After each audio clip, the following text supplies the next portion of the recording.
Hello, welcome to another Burgundy with Tweedy video. A bit late in the day again. I've come to the heath and sunset has already happened. The clocks just went back, is it, yesterday, and suddenly, like everybody else, I'm struggling to keep up with timings of things. This is a follow-on from that recent video when I was trying out that Bourgogne Hautes Cotes de Nuits from, what's this producer called? Henri, Naudin, Ferrand.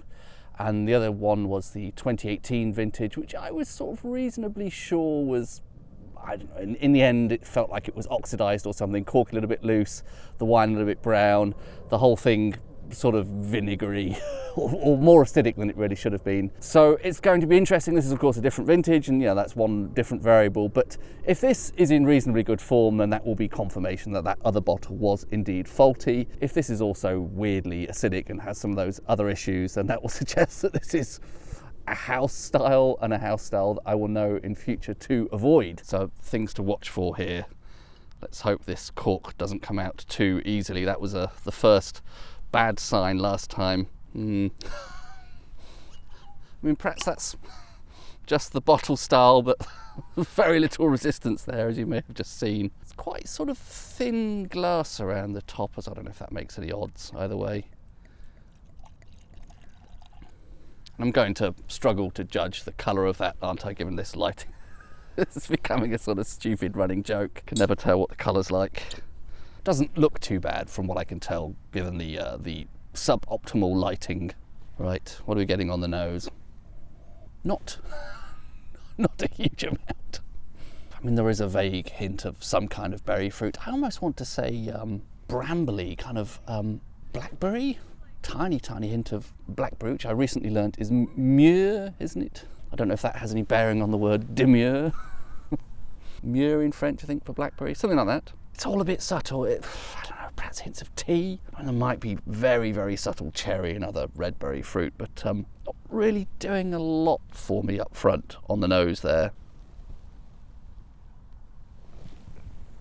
I think that is faring better on the palate than that 2018 was, though. I'm not immediately getting a sort of stinging acidity, vinegary acidity like that one had. That is much more pleasant.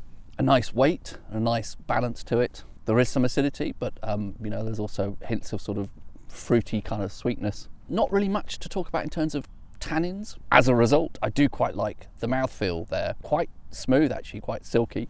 There is some, yeah, nicer fruit character there on the palate. Another one of those ones where the fruit is a bit grapey, with sort of various, probably berry fruit there as well. Possibly a touch of plum on the palate. It's actually pretty nice. Taste-wise, just still not really getting very much on the nose. Very subtle. Did I already say a little bit savoury, a little bit mushroomy perhaps on the palate? Hints of that.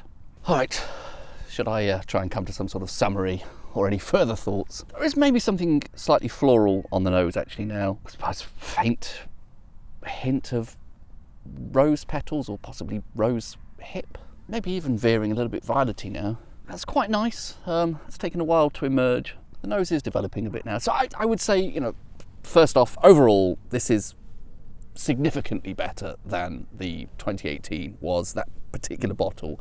And I think that must have been faulty or something. That just can't have been right. Again, overall, it's a little bit subtle. I'm not getting a huge amount of fruit character, or at least perhaps not easily identifiable fruit character. And I don't know, maybe that's the house style. So I wouldn't say I'm completely blown away by this, and from the two, possibly one of those faulty and the other one not so much. I would say I don't really think, to my taste, this producer is a patch on what Philippe Gavinier does with the Hautes Cotes de Nuits, but that's quite drinkable, quite pleasant. There are one or two things I quite like about it. Nice balance, nice weight, nice mouthfeel, some fruit character, a little bit subtle. It's definitely doing some things right. So I would say not bad. Not sure I would feel infused to explore more vintages from that Bourgogne Hautes Cotes de Nuits from that producer, because, you know, one of them was rather unfortunate, and this is decent but not amazing.